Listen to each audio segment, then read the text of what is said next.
ధానసుర కర్ణుడు మహాభారత యుద్ధానికి సిద్ధమవుతున్నప్పుడు ఓ బ్రాహ్మణుడు వచ్చి అతని కవచకుండలాలను దానం చేయమని కోరాడు.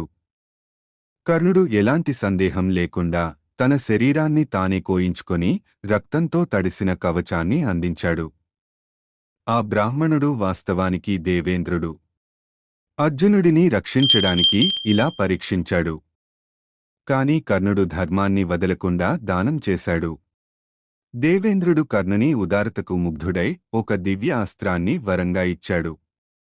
ఈ సంఘటన కర్ణుని పరమదానసురిగా నిలిపింది. ధనం పోతుంది, శరీరం క్షీణిస్తుంది, కాని మంచి మనస్తో చేసిన దానం చిరస్థాయిగా ఉంటుంది. ధర్మం అనేది మన ఆస్తి కాదు, మన ఆత్మస్వభావం. స్వార్థం కోసం సుఖాన్ని వదులుకోవచ్చు, కాని ధర్మం కోసం ప్రాణాన్నే త్యాగం చేయగలం. గుణం ఉండాలిగాని గౌరవం కోరి చేసే దానం కాదు. సంపద అంతవరకు మాత్రమే, కాని మంచి పేరు తరతరాలకు నిలుస్తుంది. ఏదైనా ఇవ్వగలిగిన హృదయం కలిగి ఉండటం గొప్పదనం. ఈ పదవులు తాత్కాలికం, కాని పరమార్థం శాశ్వతం.